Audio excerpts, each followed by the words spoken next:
Beowulf, Part 24. He saw then among weapons a victorious blade, an old sword of giants, strong in its edges, the glory of warriors. That was the choicest of weapons, save only it was greater than any other man could bear to the battle play, trusty and splendid, the work of giants. The hero of the Scyldings, angered and grim in battle, seized the belted hilt, wielded the ring-marked sword, despairing of life. He struck furiously, so that it gripped her hard against the neck. It broke the bone rings. The blade went straight through the doomed body. She fell on the floor. The brand was bloody. The man rejoiced in his work. The gleam was bright, the light stood within, just as the candle of the sky shines serenely from heaven. He went along the dwelling, then he turned up the wall. Hygelac Thane, raging and resolute, raised the weapon firmly by its hilts. The sword was not useless to the warrior, but he was minded quickly to requite Grendel from the many onslaughts which far more than once he made on the West Danes, when he slew Hrothgar's hearth companions in their sleep, devoured 15 men of the Danish people while they slumbered, and bore away as many more, a hateful sacrifice. He, the furious hero, avenged that upon him there where he saw Grendel lying, weary of war, reft of life, as erstwhile the battle at Heorot dispatched him. The body gaped wide, when after death it suffered a stroke, a hard battle blow, and then he hewed off its head. Straightway the wise men who gazed on the mare with Hrothgar saw that the surge of waves was all troubled, the water stained with blood. Gray-haired old men spoke together of the valiant man, that they did not expect to see the chieftain again, or that he should come as a conqueror to seek the famous prince. Then it seemed to many that the sea-wolf had slain him. Then came the 9th hour of the day. The bold Scyldings forsook the headland. Thence the gold friend of men departed homewards. The strangers sat sick at heart and stared at the mare. They felt desire and despair of seeing their friendly lord himself. Then that sword, the battle brand, began to vanish in drops of gore after the blood shed in fight. That was the great wonder, that it all melted like ice when the Father loosens the bonds of the frost, unbinds the fetters of the floods. He has power over times and seasons. That is the true Lord.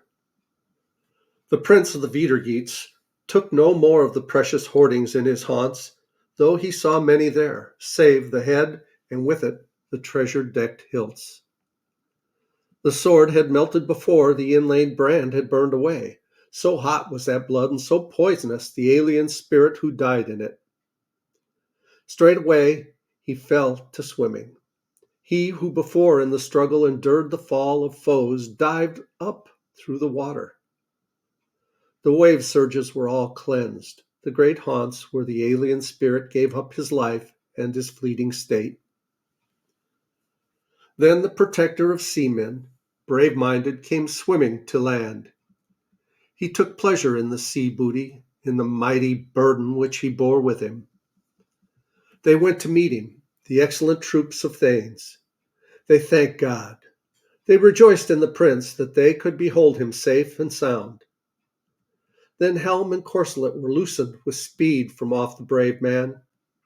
The lake lay still, the water under the clouds stained with the blood of battle. They set out thence on the foot tracks, joyous at heart. They paced the path, the well-known street. Men nobly bold bore the head from the cliff with toil for each of the very brave ones.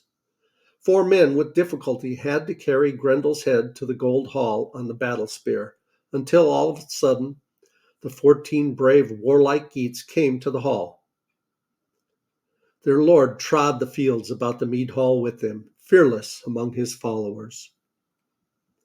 Then the prince of thanes, the man bold in deeds, made glorious with fame, the hero terrible in battle, came to greet Hrothgar. Then Grendel's head was borne by the hair into the hall where the men were drinking, a dread object for the earls and the queen with them. The men looked at the wondrous sight. Part 25. Beowulf spoke, son of Ecgtheow. Lo, son of Healfdene, prince of the Skeldings, we have brought thee with pleasure, as a token of glory, these sea trophies which thou beholdest here. Scarcely did I survive that with my life, the struggle beneath the water. Barely did I accomplish the task. The fight was all but ended, if God had not protected me. I could do naught with Hrunting in the fight, though that weapon is worthy. But the ruler of men vouchsafed that I should see a huge old sword hang gleaming on the wall. Most often he has guided those bereft of friends, so that I swung the weapon. Then in the struggle I slew the guardians of the house when the chance was given me. Then that battle brand, the inlaid sword, burned away as soon as the blood spurted out, hottest battle gore.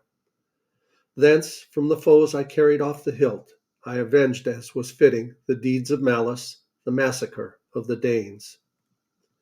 So I promise thee that thou mayest sleep in Heorot, free from sorrow with the brand of thy warriors and all the thanes among thy people, the youths and veterans.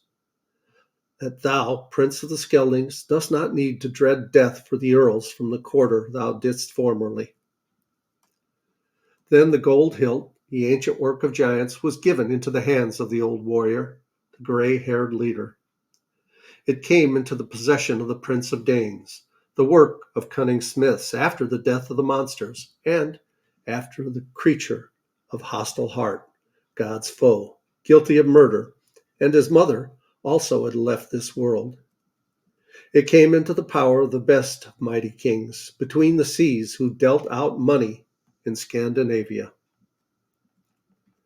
Hrothgar spoke. He beheld the hilt, the old heirloom. On it was written the beginning of a battle of long ago, when a flood, a rushing sea, slew the race of giants. They had lived boldly, that race was estranged from the eternal Lord. The ruler gave them final requital for that in the surge of the water. Thus, on the plates of bright gold it was clearly marked, set down and expressed in runic letters, for whom that sword, the best of blades, was first wrought with its twisted half and snake images. Then the wise man spoke, the son of Healfdene. All were silent. Lo, he who achieves truth and right among the people may say that this earl was born excellent. The old ruler of the realms recalls all things from the past. Thy renown is raised up throughout the wide ways, my friend Beowulf, among all peoples. Thou preservest all steadfastly, thy might with wisdom of mind.